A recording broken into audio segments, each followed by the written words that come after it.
we at this point, bro. I really cannot believe it. Who would have thought? Bro, not me. Hey, look. Hey, y'all. Welcome back. You know what I'm saying? Shout out to the family for sticking, for bearing with us. You know what I'm saying? We had to get some Mm-hmm. things worked out, but schedule conflicts is a summer gun when you an adult, bro. I ain't gonna lie to y'all boys, but look, we back here full effect. And boy, has time, like you said, Ace, in the pre-show, how times have changed. Yeah, Ain't it you ain't great? lying. You ain't Look, lying. the Hey. Carolina Panthers. The Mm-hmm. boys, look, let's talk about them. The Carolina Panthers go on the road to Lambeau Field on Sunday. They get a dub somehow in Lambeau Yeah. Field on Sunday. Yeah. I gotta ask you because we ain't talked to you in a minute. I've talked a good bit in the absence, but how did you feel? What did you think about that victory this past Sunday? Man, look, one thing about it, well, one thing these fans got to learn is you're not going to be able to aerate it out in Lambeau Field. We went up there with a game plan, and Derek Canella stuck with it, ground and pound. You got to be physical with a very physical Packers team. Like, i.e., yeah, I'm glad we ran Rico Dow. What? How many times we ran Rico? What? 20 times? 25? 25 times, I believe. Yeah, that's what you got to do. That's what you got to do. And also, T Mac got some in. I saw. Bryce, I feel like his ankle still bother him just a tad bit, just with his mobility. But I think it's to the point where he can like work through it. Overall, man, I like the game plan that we had. It feels like the old Panthers way, honestly. Got to be physical. If something's open downfield, yeah, we're gonna throw it on you. But until you can stop it, hey, we're gonna keep throwing it at you. Absolutely. Hey man, respect to Dave Canales though, man. I think the all the flack that we've given him throughout the season, I gotta give him credit. I know he gave credit to the special teams coach that told him to make the decision to defer to the second half to then have the win behind their back in this in the back half of the game, so you're not kicking into the wind. Again, hey, great job by the coaching staff all around. But like you said though, Dave Canales' game plan to go in there. Look, we're gonna ground and pound. We're gonna establish the run and that's going to be how we win this football game. For those that are arguing about Bryce Young's numbers, I've seen that argument going on around Twitter. You got to understand football, dog. It's not always about throwing for 250 yards, 300 yards. It's not. It's not. It's about W's and L's. And right Correct. now we're 5-4, 9 weeks into the season, whereas we didn't get our fifth win until week 17. Well, sorry, week 18 last year. So my fellow Panther brethren, rejoice. You know what I'm Yeah, saying? It's we, improvement. we are looking at improvement in real time. We're seeing a young head coach figure it out how to establish his team, how to establish the culture, the identity. Go in there with a real game plan and execute it. Bryce Young, we seen his value uprise after last week. Like we didn't get to talk about it last week, but we all saw how bad that got and how bad it can be if Bryce Young isn't on the football field. His ability to create, his ability to extend plays ends up winning you a game right there at the end. I think Mm-hmm. everything about Bryce Young, man, for, his numbers don't look the greatest. I know people get hung up on that, but in the clutch, he seems to have ice cold, ice cold blood That's running the through his main. veins. He gets it done. I trust him in the clutch. I mean, it's crazy to think for a guy that hasn't won a ton so far in the league for me to trust him this much. But wins like these, how he's had to get his wins will pay dividends once we make the playoffs. I like that. I like that word. Something we ain't heard about what about 8 years? 8 or 9 years? Almost a Playoffs. decade. Almost a Playoffs, man. decade. And we got the New Orleans Saints next week too. Then who we got after that? Who we got after that? The Atlanta Falcons, I believe, if I'm not mistaken. On Mm, the road. I know the Niners. I know the Niners. I know no we got Niners, one of them. Hey man, Yeah. So it's Saints, look, Falcons, and Niners. Yeah. So what a lineup. I saw a tweet, man, after this win, Lambeau Field, not trying to make it like it's our Super Bowl or whatever, but we should feel confident going into every single game, no matter what. And when's the last time we felt like that? Since Sir Cam Newton. Yeah. Cam Newton on the field, we feel like we can be up, we can compete with anybody. So since We can play anybody. 2018, Yeah, pretty man. much since 2018 is the last time I can say we felt confident as a group about how we, going into any game. The biggest thing for me was that, every time we've questioned this team, they've answered the bell so far this year. This is what I really give them credit for. We asked them, "Hey, man, can we just win a game?" All right, your first win ends up being a 30-0 victory within the division. We act you then you get blasted on by the Patriots the following week, but then we ask, can you take a punch? Can you get punched in the mouth and then follow up and fight through it? All right, well, you come back 17-0 against the Miami Dolphins. Then we ask for consistency. All right, well, you follow that Miami Dolphins win up with a win over the Dallas Cowboys and the New York Jets. So it's like, damn, okay. So now we're asking, can you go beat a good team? Because we had chances last year. Had the Kansas City Chiefs on the ropes. Had the Philadelphia Eagles on the ropes. Two Super Bowl contenders. Two teams that played for the Lombardi Trophy last year. Had them there at the end. Can you go beat a good team? I'll be damned. There you go. And you did it on the road. On top of that, those are things you can really build upon. The biggest question for me now is, when are we gonna see the big passing day? I know we're due for one, and it feels like we've been on the cusp. But it how it seems to go is it only can be T-Mac or it only can be XL to have big outputs, and we can't seem to get the full. You know what I'm saying? The full concoction. I mean, we trying to make a nice little stew here, but we missing ingredients here and there. I'm waiting on the day that this offense is able to fully open up and look like how it looked in Week 18 against Atlanta. Because that offense, to me, is very capable of taking place so during this season. I'm waiting for it. Jalen Coke is obviously still working back. T-Mac's been very consistent so far in his rookie season. XL has had his moments, and then it kind of then it tapers down some. But so far, I'm just waiting for that moment for us to all really come together and see how special we are as a young team. I feel like that moment gonna happen on this Sunday with New Orleans, just because top to bottom, New Orleans is a bad team. So why not?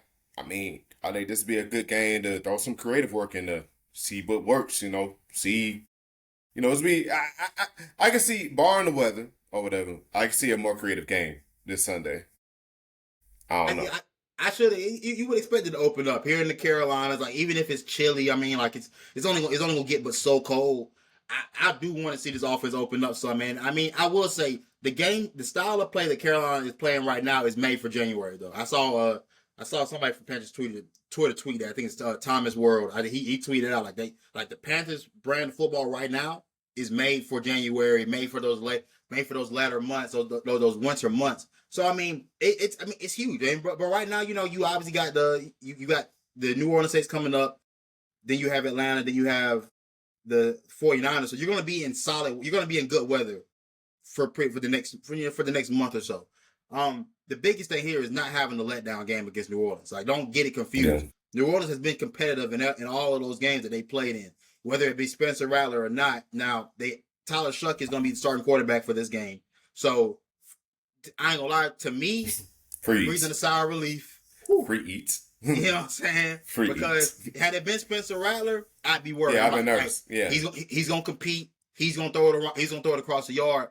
Tyler Shuck, I mean, this is gonna be his third game. His second start. Well, second half. Yeah. Kind of is. Right. So it's like, I trust it. I trust us to go in there and handle business. We'll see. Like I said, we shall see. I don't have any real analysis about New Orleans because, I mean, just truth be told, New Orleans ain't really been. They haven't been great. But again, I get divisional game. Don't sleep. Great chance to take a real step forward. Get the 6 wins. Get a couple of games above 500. You know what I'm saying? You're fighting for a playoff spot. You're fighting for the division right now. Yeah. Keep that all in mind each and every week as you step on the field. Nobody is to be played with. Teams still think of us as the stepchild of the NFL. And it is what it is. Go out there and show and prove every week. We want to go ahead and hit them right now. You want to go ahead and talk about them, man? Yeah. Okay. All right. Okay. So let's set the stage, y'all. The South Carolina Gamecocks have not won in, what has been 5 weeks now? Yes, it's Kentucky. Kentucky, I believe. 5-game losing streak, well over a month of losing. And finally, At this juncture of the season with 3 games left, Shane Beamer decided to fire offensive coordinator Mike Shula, who helped field one of the worst offenses in college football this Yep. season, and by God, Oh. maybe in college football history. Yep. It's that kind of bad, y'all. It's, yeah. Again, 5 losses straight. Season's Mhm. done. I mean, the only thing you can hope for is to fight for bowl eligibility. You got to do that against Texas A&M on the road at Cal Field. Mhm. So, Yep. let me know how that goes. Good luck. You know what I'm saying? What are your thoughts, man? I know you've had the most thoughts about these boys. What did you feel when you got the news? How do you feel moving forward? Oh, I mean, I know the news is on the way. I thought the early, what was it? Sunday morning it happened? Sunday morning, yeah. Sunday morning. I was like, yep, some change is gonna happen today. And yeah, for sure it did. It happened.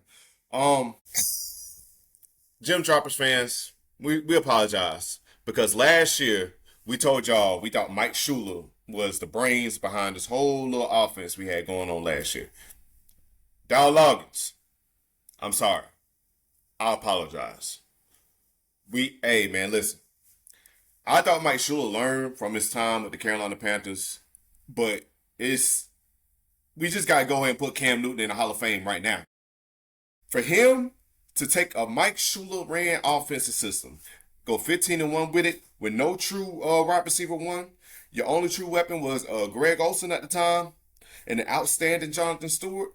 Still had a lot left in the tank, but them the only 2 offensive weapons you had. And you had to make good with Ted Ginn Jr. with a peanut for a brain offensive coordinator Mike Shula. Cam Newton, you should have been in the Hall of Fame yesterday. And this was sucks, bro. This was sucks. Because Lenore's looking bad right now. Do we think it's solely his fault? Because Shula, in the Oklahoma game, and this is the last thing I'm going to say. The Oklahoma game has sealed it for me. Because not one time, not one play can I remember Mike Shula set Lenore's up for success or to make Lenore's look comfortable. Lenore's did not look comfortable in that system. It's like He's guessing. Yeah, and I think what we took for granted was what Dow Loggins did for Lenore's last year in terms of making the game simplistic, making the game easy. Like he was playing with the redshirt freshman quarterback. Okay, I'm gonna make your reads real simple. 1, 2, go. You either got to take off and run, or that ball's got to get up out of there. It can't, but we can't stand pat. We can't hold on to the ball for too long. And hold on to the ball for too long is something young quarterbacks tend to do, of course, trying to make plays happen. And like you said, if it doesn't look like Lenore feels comfortable, so you're holding the ball at times where, brother, hey, you can. It may not be anything there, but you can salvage some of these things. And I think you have compounding issues. You have a quarterback that's not comfortable, an offense that's stagnant in terms of its play calling and its play design, and you know.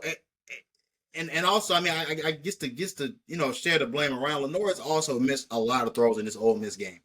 A lot that was there. A lot of plays that could have been made. Like it's been compounding issue upon compounding issue, and so I think it all starts from up top though. Issues like this to me don't start with the player because hey, you work with this player. This is the same quarterback you worked with last year. If anybody should have known how Lenore's tendencies work and what he needed, it was the guy that was his QB coach last year. That's what I would have hoped. These things not being rectified, these things not being fixed, trying to force Lenore's into this box of being a pro style quarterback. That just does not make any sense. For a guy that's just now getting his second year as a starter, that still very much needed development because there are varying degrees of development, dog, and you simply can't put a price on working around the strengths of your quarterback. Right. And that's what I think we've done all year. We've not played to his strengths. Has Lenore's played bad? Yeah, he has played bad for sure. But I don't think that the play call has helped you at all. Yeah. I mean, there are instances where, bro, you run right into the teeth of the defense. No signs of creativity, no flair, no window dressing, no anything. And these are the same things we've said for a while. And I kind of feel bad about having to continuously say it, but that's kind of what it was. But I mean, the bigger issue is where we are, with the state of this program. Like, how does Shane Beamer rectify where we are because I mean there are a lot of guys. I mean you got guys that decided to decommit because of how bad the offense was. You know what I'm Yeah. saying? How do you go about keeping some of these guys knowing that you're gonna have to make another coaching change? I mean who are the guys you can keep on your roster currently? Because I think we've already punted on the idea that Dylan Stewart is not going to be a Gamecock next year. That's kind of where we've been at. Yeah. Well, I love for Dylan Stewart to stay, absolutely. Do I understand completely why he would make the move to jump to go elsewhere? I do. I really do. If you don't feel like you're getting developed, you don't feel like you're getting a chance to compete at the highest level, then I get it. This guy was a 5-star. This guy was the best player in the nation coming out. I don't care what a recruiting service got to say about it. You know what I'm saying? So it's who are the guys that are going to stand 10 toes with this program? And for Shane Beamer, do you trust him to get this thing right and get us the consistency I think we've been begging for years now? It starts with the OC, the next OC hire. So I've been seeing some names floating around. What's his name? Kendall Browse or something like that. I think he's Kendall TCU Browse. OC. Mm-hmm. And I also saw North Texas OC. North Texas, I heard Gus Malzahn, and then I heard Dan Mullen. Those few names I heard floating around. And then that's who Shane Beamer is targeting. One of those I don't guys. hate any of those. I don't hate any of those. I don't hate any of those names. I think Gus Malzahn. I respect the heck out of what he did. I mean, now he's the real brains behind what made Cam Newton. If you go back to his Auburn days, like that's one of those things. But I also don't want to get hung up on like, hey, getting a guy that worked with Cam Newton. I don't want to get hung up on that. We already made that mistake. Yeah, we already made that mistake. Hey, my fault. Yeah. You know what I'm saying? North Texas with the North Texas OC, it's I mean, can you convince them to bring that to the University of South Carolina? Can that work? Obviously, I'm open to anything. Dan Mullen does give me I have a comfort, but I think it's because of name. You know, for name's sake, I have a comfort. I would have to do more of a deep dive into what were Dan Mullen's offenses like when he was at Mississippi State, when he was at you know what I'm saying, when he was at Florida as well. Was he not as OC?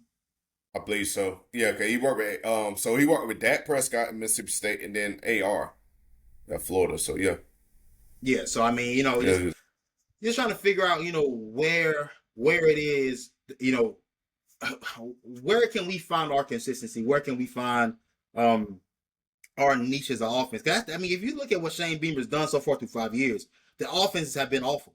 Like there hasn't been an offensive unit that's been complete and that it could score consistently. We could protect the quarterback. Like it's always been either or. Like 2021, it was just kind of make it however you can. I don't know how we won the amount of games we won that year. The following year, I mean, you had Spencer Rattler, and I think Spencer Rattler made up for a lot of what you couldn't, or what Marcus Satterfield couldn't do as an OC. Mm-hmm. And then you have Dowell Loggins the following year, and that offense, for what it's worth, that offense was explosive. It had big time playmaking ability in it. You just couldn't protect the quarterback. So that was that. 2020. I mean, you think about the following year after that, you had a physical ground and pound offense. Couldn't quite throw the ball consistently. You kind of got it later on as the season progressed, but you never quite had a complete offense there. But you had semblances of it. I think Dowell Loggins understood how to scheme it open with some of these guys. Like, think about Joshua Simon ends up playing a big part. Nick Harbor kind of was, kind of here and there, kind of got on later on as the season progressed. But this year, you have nothing. There isn't a likable quality about this offense currently, besides the deep ball. I guess between Van Jacobs and Nick Harbor, that's it. That's the only facet of your offense that can actually do anything or produce. So, what is it going to be next year? How do you find that? Who's going to be who's the right guy to figure that out for us? Lord knows I don't know, and hopefully Shane Beamer can figure that out. I'll say the North Texas OC if you want to get a better passing game going, more excitement. So that's just me. I mean, look, here's my thoughts are, I guess I can shift to my thoughts on Shane Beamer because the OCs we'll have to figure that out as we go along. But with Shane Beamer, what I'll say is that I won't act like I don't appreciate the man for like the the enthusiasm he brings about this university. And I think we all felt like that was necessary for a job like this. And I still feel that way too. I think the part that sucks is, and the part we always knew in the back of our minds was that when we were in that cycle, we knew we didn't get any of the guys we knew that were highly touted, that were going to get all the high profile jobs. Like Billy Napier went straight to Florida. I'm pretty sure there are other guys I can't remember off the top of my head that were going to go get the other high profile jobs. And Shane Beamer being a guy that was a former assistant here during the glory days, I think that's what we hung our hats to and been like, hey, maybe he can figure it out and get it back for us. And he showed glimpses of being able to do that. But the issue is he hasn't shown consistency. Like how these teams have won each and every year hasn't been consistent. How his teams perform each and every year hasn't been consistent. The only consistent part about Shane Beamer's tenure is that his teams have been inconsistent. Mm-hmm. They've been undisciplined. I don't know. Yeah. Like the best quality of Shane Beamer's tenure has been Clayton White. Because truth be told, if not for Clayton White, Shane Beamer would have been fired a while ago, I believe. I don't believe Shane Beamer can even get through 5 years without Clayton White on the other side of the ball. So thank Clayton White for deciding to stick it out and stay here, because I don't think this program survives even this long without it. I don't quite know what the answer is going to be for Shane Beamer. I think having a guy that was having this being his first job as a head coach is tough. Yeah. Because you have no experience, you have nothing to base what you're doing these things off of, other than what you saw other people do. If you would have did it at a group of 5 first and you figured out how to run your program, how to build your program up, then cool. I think it would have been great. We would have had more of an idea of what to expect. But the issue is we don't know what to expect every Saturday. Mm-hmm. I don't know what the expectations are in the building. I know what they tell us it is, but dog, we have nothing to go off of. We have no sense of what a good Shane Beamer good football team can look like, without it kind of just being, things kind of meshing together at the right time. But the good coaches are able to make it work all the time. Not necessarily undefeated in national championships, but hey, maybe we didn't win 12 games. We probably won 8. We probably won 9. We probably did that consistently. You know what I'm saying? We know what we hang our hat on each and every week, but we're unsure of that even now. Question marks. A lot of guys I hope stay. Brandon C said another guy that I hope he comes back for another year.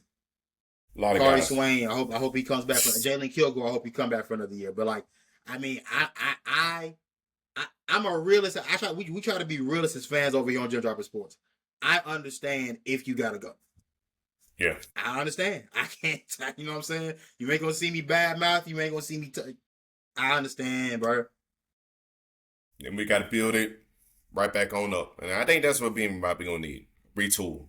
Good retool, both from offense and defense. Use that. I might spare you my 2 more years, maybe. I don't know. Who knows? I mean, it's not like NFL or nothing like that, but just what you about to lose, it's probably gonna hurt you even more. Just off this year. So I mean, I ain't gonna lie. I'm of the mindset that Shane Beamer gets another year. There's no So I think we're all of that same mindset. And I just want to say this too for everybody that wants to fire Shane. And again, don't get it twisted. We have echoed that sentiment. We ain't been shy about it. But what I'll say is that you got to remember who you're up against when it comes down to going to get the next coach. LSU. Florida's open. LSU's open. Penn State is open. Virginia Tech is open. There are a lot. Auburn's open. So just in the SEC alone, you got about 4 jobs and possibly more that are going to open up. You got to be realistic about who you can go get. And the thing, I look at Indiana and they got the right coach, and I look at Vanderbilt, they got the right coach, and it's more. But the thing about it is that when those hires got made, you would have never thought that Clark Lee was going to turn up Vanderbilt to this extent. Yeah. You would have never thought. Kurt Signetti himself as a coach, I understand. He was at James Madison doing it big, and if you know anything about James Madison, that's a football power at the FCS. Like, they've always had good talent, always been good. Yeah. But can you take that to Indiana and the Big Ten and do that? Because that's a good conference over there. Yeah. I wouldn't have told you yes. I wouldn't have said he could go do this. So Maybe it's not always about the glitz and glam, but who can you get? Can you get the best of the group of five? Can you get the best of the power five? So just food for thought. But we can move this along, man. Do we want to hit NBA or do I do some got some college football stuff, but do we want to hit NBA? Want to jump into basketball real quick? We ain't touched that yet. Yeah. We can do it. We can get that.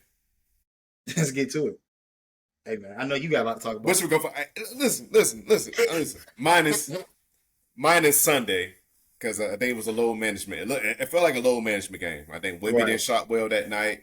He was on the floor for a good bit, but we kept taking him out. Like he'll do like at least 5 minutes a quarter or something like that, 5 or 6 minutes each quarter. They took like a bit of a rest day there, but so far our younger guys, Dylan Harper. I mean, hopefully he gets healthy soon. He's gonna be missing a few weeks. I think he's dealing with a calf injury. Hope he get well, but man, he has made a splash. He has been making some noise for us. I think he dropped about 20 points, a game, something like that. He been doing. Little bro been killing it. Yeah, he already in the offensive rookie of the year talks. So that makes 3. That makes 3 for us, bro. That makes 3.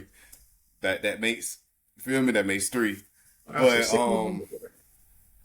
then speaking to that, last year's offensive rookie of the year, Stephon Castle has been cooking. Stephon Castle been coming through. Shit, Wemby been doing good. Minus Sunday. Minus Sunday. No.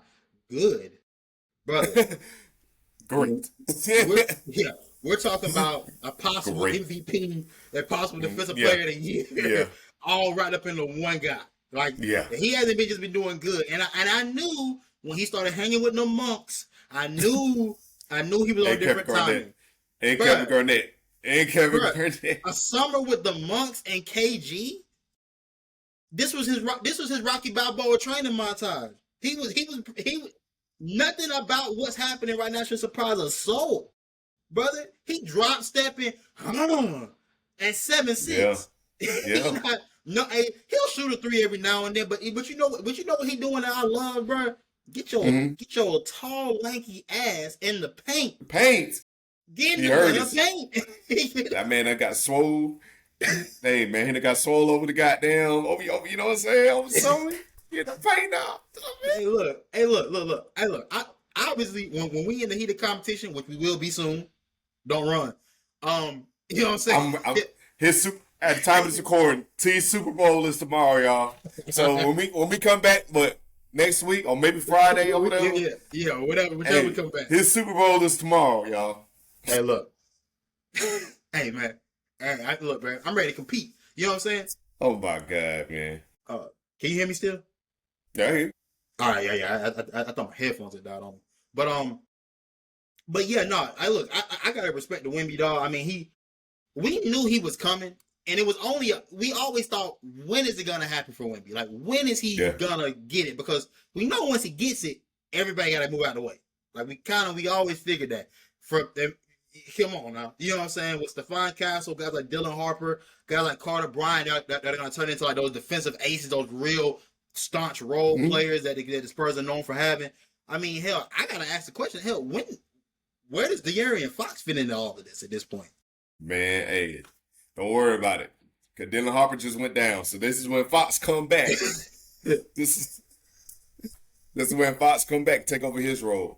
Oh, and then also, before I forget, because it's fresh on my brain, Atlanta Hawks, keep up the good work. Trae Young, take as much time off as you can, buddy.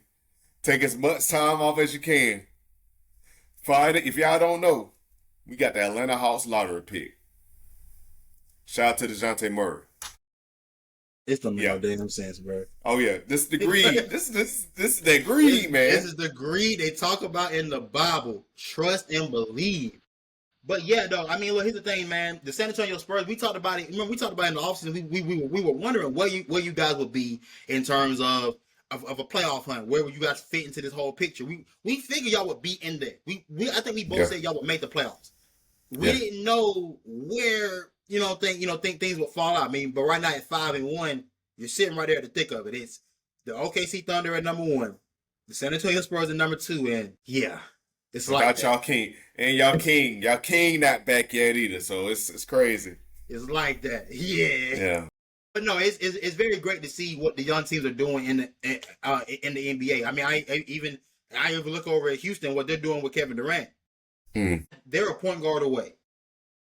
They are a point guard away. If they can figure out how to go get one by the trade deadline, I think they got a real shot at doing something big there in Houston. That tall man lineup with Amen Thompson, Sengun, Kevin Durant, brother, they can do just about whatever they want. Because Sengun, for what it's worth, damn near, hey, bro, basically just baby Joker at this point, bro. Walking triple dub, can easily draw a double team. Allows KD to do what he did at Golden State, get these one-on-one looks, get these wide open looks. Like it's kind of, you know what I'm saying? It's kind of on the way. It's gonna be a fun NBA season, y'all. I am really excited about the Western Conference.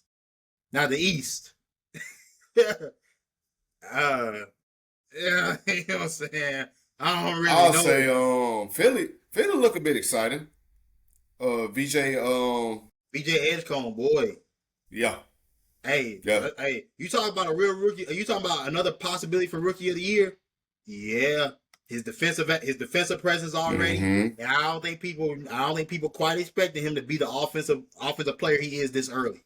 I don't think anybody expected that. So Philly got something going right now. I mean, and to the point where you kind of forget that PG hasn't played a game yet. You know what I'm saying? Tyrese Maxey and Edgecombe are killing. So much so that I forget that. Which Paul George are you getting though? Are you just getting a Paul George that's just a body, or are you getting a Paul George that's going to contribute? You know, that's the biggest question. But I mean, with how Maxey and Edgecombe are playing, I haven't even felt the presence of Joel Embiid. I kind of forgot Joel Embiid was even playing. I really didn't realize he had been playing because Maxey and Edgecombe exactly. Oh, wow. Exactly. But I mean, at this point though, I mean, Joel Embiid's closer to retirement than he is to playing another 5 years. And I feel like he just got in the league. No, I feel like he just got. He got into 2014, but like he hasn't played. He spent his first 2 years not playing. He kind of his knees fried. Yeah, his knees were fried. So I mean, like he spent most of his career injured. But I mean, he's gotten a payday. So I mean, I guess it is what it is. But if you look at Philly, bro, truth be told, I mean, they got the future right there. I mean, Maxey and Edgecombe are the guys. Jared McCain's on the way back. I'm a big fan of his. Yeah, I don't think I'm excited yet. Yeah. You know what I'm saying? So, figuring out how to work him back into the lineup, like so much so that I don't really think PG's really send him back to the Thunder. Send him back to the Pacers. Finish the story. I don't even know if you even take that. If you Indiana. Like outstanding times. Outstanding, dog. It's sad watching some of our guys, phase out the league. You never quite know how it's gonna happen, bro. But watching it in real time is tough. It's kind of tough to watch, dog. Like, But to my Los Angeles Lakers, though, let's we'll talk. Come on. Look, bro. I let it breathe. But now we here. I'm gonna tell y'all something right now, dog. Luka Doncic for MVP, dog. This is the best offensive player in the league, dog. Can't nobody do it like him, bro. He's the coldest white boy in the league, bro. Until he played Wemby tomorrow. It's all fun and games until he play Wemby tomorrow. Look, man, ain't no fun when the rabbit got the gun. Remember that. Yeah. Remember that. T's attitude is going to change after we play him tomorrow. I promise y'all. Watch this. T's whole attitude is going to change. And look, I'll say this. I guess my biggest thing here is that I just keep looking at Nico Harrison and saying, dog, how in God's name do you just send that out the door? For no real reason. I cannot understand. I still think that day is fake. I still think that trade was fake. It still feels fake. Like, dog, why do you let that walk out the building? A guy at he's 26 at the time when you traded him? A guy that just took you to a finals. I was like, bro. I said, all right, bro was hurt, and bro was actually hurt. He was actually hurt. And you look at what he did over the summer: slim down, trim down, looks much better. And he missed a couple games, comes right back, gives you 40. Like he's a walking triple double at this point, a walking 40-point triple double. I mean, is he going to maintain this for the duration of the year? God no. Don't even really want you to at that point. But the main part is that you traded away a guy that is no worse than a top 10 player. And truth be told, I can't tell you 5 players better than him offensively. So you do the math on that. And you're expecting a Cooper Flag, which I like Cooper Flag, but if you didn't think there were real deficiencies within his game from watching him at Duke, riddle me this. Final Four against Houston. Tell me why, for the last 7 minutes of that game, Cooper Flag cannot score. A guy that's supposed to be this generation, because people love to throw the G word around until it's time to be that. Yeah. You're a generational prospect against Houston, and you can't score for 7 minutes. You got you 6'10", you 6'9", 6'10", you can dunk, you can shoot a three, you got all these facets of your game, but you can't score for 7 minutes. And I ain't saying it can't happen to anybody. I'm just saying that for that guy to be the number 1 pick, for you to trade Luka off, he needs to be better than that. And the experiment they're doing with, I'm not really tripping on his struggles right now, because we know how NBA rookies are. Some guys take longer than others to get it. How they use them is different. It's gonna take some time. Kyrie's not there either, so he's kind of playing out of position, because Jason Kidd he's headstrong on this, making him a point guard type of deal right now, which is not playing to his strengths. So I get it, but I just look at Nico Harris, and it doesn't really matter what Cooper Flag does.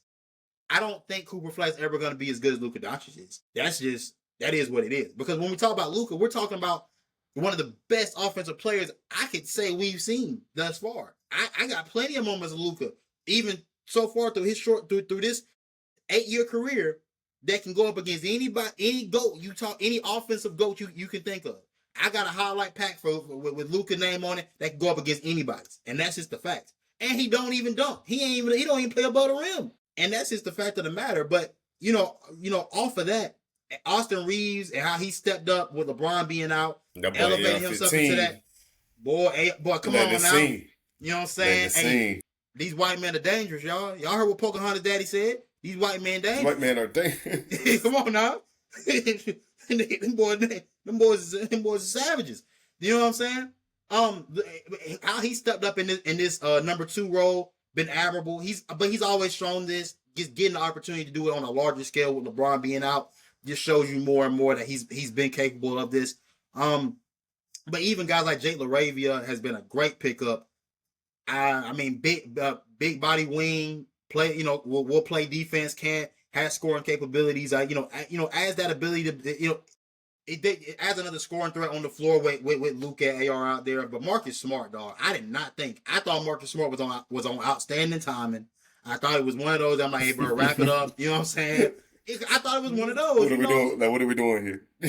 What are we doing? That was my thought when Marcus Smart signed. It sounds good in theory if this is Boston Celtics Marcus Smart, but this ain't. He ain't really been that. You know what I'm saying? But he's come to LA and he's been exactly that. He's been a defensive starter, helping us get out on the break with his defense. And for a team that lost a defensive presence in Anthony Davis, you need to add one somewhere. And you added it on the perimeter with Marcus Smart. So I'm happy with that. And also DeAndre Ayton, I mean, just last night he had 29 and 10 with no Austin Reeves and no Luka. So I mean, we got to figure out how he works with Luka in the lineup, because that's kind of been where his game has tailed off. But I mean, the signings we made in the offseason have paid dividends. Very surprising by some of these, but I mean, impressed nonetheless. JJ Redick, dog. I mean, I'm saying right now, bro. JJ Redick mess around and get like 55 wins. May have to be a different type of conversation. You know what I'm saying? Come time for some of these awards. So is what it is. But so we can get back to college football. And I ain't gonna hold you. I barely caught any games. Maybe the Florida and Georgia game I caught. But that's it. I ain't really catching no games like that. Thanks to YouTube TV and ESPN going at it, I didn't get to catch many games either. So appreciate y'all. But the game I did catch, and this is a team I haven't really watched all year except for week 1, was Ohio State against Penn State. And I really watched that game to see how Penn State will come out, how would they compete, without James Franklin. how Ohio State look. And for that first half, Penn State competed. Penn State kept it close. But this is more so about Ohio State and trying to figure out what is Julian saying. Like, what is he? What is his team? Like, I feel strongly that this is the most talented team in college football because, hell, they got the money to pay for it. I mean, absolutely. That is what it is. You know what I'm saying? Big band. You know what I'm saying? Big band take a little back every day of the week. You know what I'm saying? But I'm trying to figure out what Julian's saying is. I'm trying to figure out, like, hey, is this guy, is he a bus rider or a bus driver? Or is, like, what is he? And he's simply a game manager, but I think he does have high-end talent. That's kind of what I got from it. I mean, is he playing with Jeremiah Smith? He is. Is he playing with Carnell Tate? He is. But I would be a liar if I said just because you're playing with that talent doesn't mean you're going to automatically be good. Because we watched Will Howard for a lot of weeks not look like this. You know what I'm saying? In a lot of games. I think the sense I get from Julian saying that he understands who he is, plays within himself, plays within the system. I think he has better ball placement than people give him credit for. I think some of these plays that get made, they're not necessarily jump balls where the defender has a shot at it. I think these are well placed balls, and Jeremiah Smith just happens to be the best. I mean, maybe the best college football player that we have in the game. I think the only other guy that may be better than him at playing college football is Caleb Downs, who's on the other side of the ball, on the same teams. I was just impressed with Ohio State, and I'm gonna be honest, man, nobody's touching them. Like I don't. Everybody's playing for second place. Nobody's touching that team. I've seen it. Like you say, I've seen enough. I've seen enough, bro. I've seen enough. What two cornerbacks are gonna go out there and stop Carnell Tate and Jeremiah Smith? Please, can you show me the two corners? I will say, unfortunately, the only defense I can say that keep up with Ohio State is probably LSU, but they let down. Yeah. You know what I'm saying? That's the only defense. There's defenses out there, but yeah. It's just, because I think about Miami. I thought I was just so sure Miami was going to it's a yearly thing with them. It's a yearly thing with them, man. I mean, you said it over the weekend. How did they keep tricking this off? How did they keep doing this every year, dog? A layup. Wait. Hold on. I did catch a game. Duke. Shout out to Duke. Yeah, shout out to the Duke Blue Devils. Yes, sir. Hey, look at him, man. You know what I'm saying? I love watching my ops suffer with me. You know what I'm saying? Metal Bowl airing at 7 a.m. PBS Kids. Y'all boys tune in. Get out the way. You know what I'm saying? Hey, look, this been out in the mud with Rashawn McCants. You know what I'm saying? You feel me? Oh, man. Oh, man.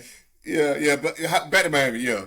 But back to Miami, I just can't understand how a team that I thought that defense was legitimate. I thought they had it. I thought the offense would continue to get better. Obviously, early season. I mean, they showed signs, but I mean, Carson Beck each and every week, it just been tailing off. And I mean, I guess I give kudos to Louisville, like a couple weeks ago, right? Louisville is they're no slouch by any means. They're still fighting for a conference title spot. So don't get that twisted. And we got another team we got to talk about in that conference that gave them boys a loss, but you know what I'm saying? We'll keep it on rolling. And then losing to SMU. SMU, who just went to the conference title game last year, they ain't going nowhere either because guess what? They only got one conference title loss. So they're still in play for it. Duke too. Duke too. That's what I'm saying. Duke is right there.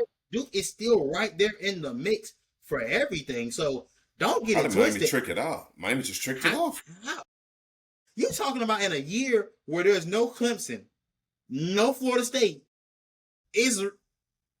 and hey, still tricked it off. Hey, I don't know what to make of this. You've gotten the best two transfer portal quarterbacks in the last 2 years. Cam Ward, Carson Beck. You've gotten the best two.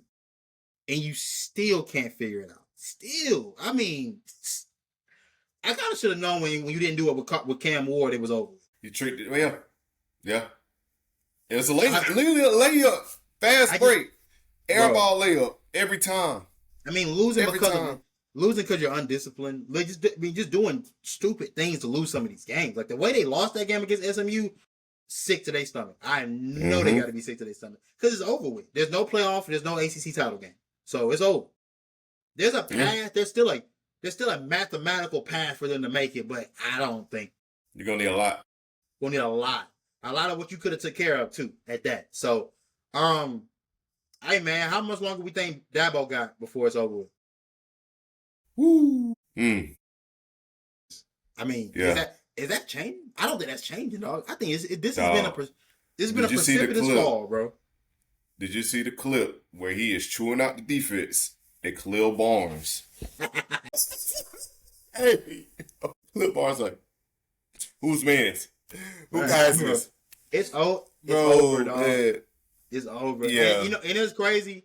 Dabo said he was I going to think he stop know it. coaching. I think you remember Dabo saying he was going to stop coaching if NIL became a thing. Oh, he knew. He knew then. He's like, I ain't gonna be able to compete with this shit. Like he's old school. Dabo's old school. He wants a homegrown team. He don't want to buy a team. He want a homegrown team, and that's not the times now. It's Unfortunately, not the time. I get it though. I'm not saying his method's wrong, but I'm it's not just saying the it's wrong times either. now. It's just the times that I mean, guys get phased out of the game. Man, this is what happens. The game changes.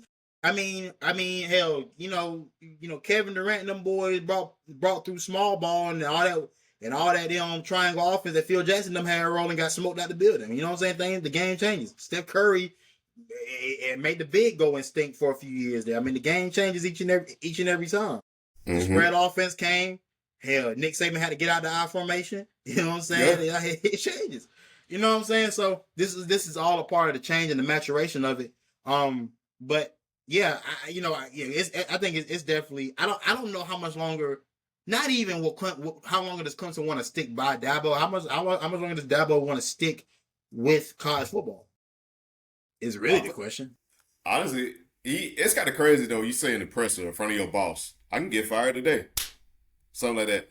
I find that odd because I feel like that's just he had I think that conversation has been brought up between him and the AD. It's been brought up. I think they probably posed him with a question like either you got to change this, you got to really reinvent yourself and reinvent the wheel here. Oh, you got to get going. Yeah. And I think Dabo is real enough to say to hit the door. Because if you think about what he's accomplished, I mean, has he not accomplished enough? You got two of them things. Two of them guys. Got two of them national titles. Got a bevy of ACC titles to your name. Like, you're going to go down as a legend. College football wise and at the University of Clemson. Yeah. So, I mean, what much else can you do? I mean, obviously, I think besides, wanting to shape young men, and I do believe Dabo, as much as I don't like Dabo, trust me, I don't like that man. But like, if I would be a liar if I thought he was lying about wanting to develop these young kids into men. I would be a liar if I think that wasn't really a part of his mission. Like, I feel that it really is a part of his mission. You know what I'm saying? He is very Joel Osteen-esque. I mean, for what it's worth. But I do feel like he's genuine in that message, and I think that when you see college football going the way it's going to the NIL, that gets lost. That all gets lost in translation. So, for him, what good is it for him to continue? Shit, can you hear me still, or is it? Yeah. Yeah. All right, my headphones died on me. But I mean, what good is it for him to continue that fight if if it's gonna fall on deaf ears and if the game has changed so much so that he truly can't even compete anymore the same way he used to. I don't know, man. I feel like, and I don't want to speak too loud because I feel like, we got our situation, what we got going on right now, too. Because I feel like, hell, very soon, we're going to end up getting a new coach our damn selves. But with Dabo, I can see him just going down and being high school coach. I mean, honestly, he loved Daniel High School, so I can see him going down to Daniel High, being there or teaching there or being the new coach there. I can see that happen. Oh, you good? They speak now? Yo, what's up? Yeah, I had to get the AirPods. Had to get the AirPods involved. Okay, does everything still sound good? Everything still straight? Yeah, everything sound good. All I said was with Dabo, I could just see him going down being at Daniel High School or something like that. I mean, I don't think college football gonna be this thing. Or if he was to go to college, I don't know. Well, I can't see him going to another college school. Like, unless it's Sunbelt. But he's too good for the Sunbelt. Right. It's like, but I think he probably can go turn up a Sun Belt program though. Like, I mean, True. I mean, shoot. I mean, imagine him at like, man, imagine him like Coastal or something like that. He could go turn on Coastal. That man is too damn holy for Coastal, man. You was He is wrong too for holy that. for Coastal. You was wrong for that. Well, look. Hey, hold on, look. You was wrong for that. Now I got the perfect place for Dabo, bro. Hold on. I just not North, thought about it, bro. North Greenville, ain't it? Come on now. Well, Christ Yeah. makes the difference. Yeah. Yeah. Hold on. Matter of fact, hang tight. You ain't right. You ain't right, man. Tish, you ain't right. Ah, you ain't right for that. North damn Greenville. Come on now. Look, Pride alum, baby. You know it. You see it. Well, Christ makes the difference. You feel North me? damn Come on now. Greenville. Look, Oh, man, look man. here. For y'all that don't know, look here, man. Once upon a time, not long ago, I did used to be an athlete way back when. You know what I'm saying? And I was at the University of North Greenville. Dabo Sweeney, you can do one thing for me. Go make my program great. Come on now. Yeah. You go make my boys great. Yeah, yeah. You know, That's we you. know This. we know you already MAGA, but yeah, go make it great though. Come on, bro. Come home, boy. Come home. Yeah. Yeah. No, Oh, my you ain't fault. right. My fault. Not. It's my fault. I You didn't ain't say that right. word. But yeah. Yeah. Oh Yeah, my God, man. you ain't right. You ain't right. You was not right, man. Hey, bro. That's where he can go though. But I guess let me see. Last thing before I guess as we get ready to close this thing on out, bro.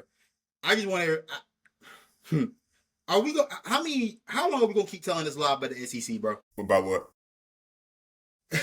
What lie you? I got lied. I mean, hell, Shane Beamer lied to us about this year, so hey, I'm getting Man, lied all look. year. How much longer are we gonna tell this lie about the SEC being the most dominant conference, dog? Like, how long are we gonna keep doing this? You know, like I said, this is like game banging, man. I ain't You gonna you ain't gonna do that. all I care about is our boys, but you know, That's it. we've been That's all I that's care about. it. I don't care about all that. Like, I mean, look. Now, when we talk to Clemson fans, yes. Because I need y'all Absolutely. to understand there's a difference between what we have to do and what you have to do. And Exactly. we've been saying this for years, and I don't know why Yes. and I get it. When you up, you don't have to care about what the little man got to say. You don't have to care about what we got to say on down here. But as you down here with us, now you see. You see Ain't the fun no more, is it? Huh? Ain't fun no more. Is it? You know what I'm saying? Is it? Nah, it ain't. Exactly. Not at all. Exactly. But when I start talking about the Big Ten, though, bro, like this, I ain't gonna lie. Truth be told, and this people have been saying this for a few years, but the NIL era has definitely made the Big Ten the big dog, bro. I ain't gonna lie. Like it ain't about developing. It's not about who you can truly go get. It's who you can pay for. Indiana is an example of great coaching and what great coaching can do for you. Mm-hmm. Man, dog, bro. Like Ohio State gonna buy up all the real estate, bro. Michigan came down to South Carolina and got a kid right out of Irmo. How? Bryce Underwood. You remember the third richest man in the United States? Is an alumni at the University of Michigan. Got Bryce Underwood under LSU. Kept him home. Like, it's like, I ain't gonna lie, bro. Like, I look at Ohio State, I look at Oregon, I look at Indiana. I even thought Michigan in that kind of mix, kind of sort of. Yeah. But you got to think, man, it's based off education, man. Education, what you know. Some of the richest people in the United States has graduated from these Big Ten schools, man. It starts with the alumni. And I think the SEC lived for so long because football is king in the South. Like, Correct. There's nothing else that we do, nothing else that we care about other than football, whether it be little league, high school, college, it's all we do. So when you take that into account and you talk about these guys that Jeremiah Smith is from Florida, bro. Why is Jeremiah Smith at Ohio State? I'm glad he didn't go to the Gators. I'm glad he didn't go to the Florida State. Yeah, I'm glad, but why? Why is he there, bro? Like, why are you able to get kids out of? Why is Michigan able to get a kid out of Dutch Fork? You know what I'm saying? I mean, I mean, just the big money everywhere. I mean, even look at. I mean, obviously Texas A&M they're in our conference now, but you look at Texas A&M, they're grabbing kids out of South Carolina. When we ever knew a kid from South Carolina to be going to Texas? They got Georgia, right. But like we always knew they could go to Georgia. We always knew they could go to Tennessee. We always knew they could go. You know what I'm saying? Like Virginia Tech, Virginia, like things like that. Like those places make sense, but Texas A&M at that. Mm-hmm. All right, wild times. Wild times indeed. But I mean, I just had that thought, and I'm just like, bro, like the SEC reign is over with, bro. Because even if I look at the teams right now that we're saying are the best teams in the SEC, all right, so Bama, Georgia, and Texas A&M. Which of those three you think can really go win a national championship? Texas A&M, right? And I would agree with that. Yeah. But how close do you think Texas A&M is to Ohio State? Receiving wise, talent receivers, yes. DBs, I don't know. They got the DBs because Ohio State got DBs too, and the D line, the trenches. I look at their trenches and I just look at South Carolina trenches. I'm like, what the fuck? Well, defense, our D line is good, but O line, what the hell? O line, what the hell? But rant for another day. But I was just thinking about it, man. I'm just like, bro, like I just can't keep telling this lie no more about the SEC, bro. It's just it ain't money. that no more. Resources, resources. Resources kick your ass. The resources kick your ass every time, bro.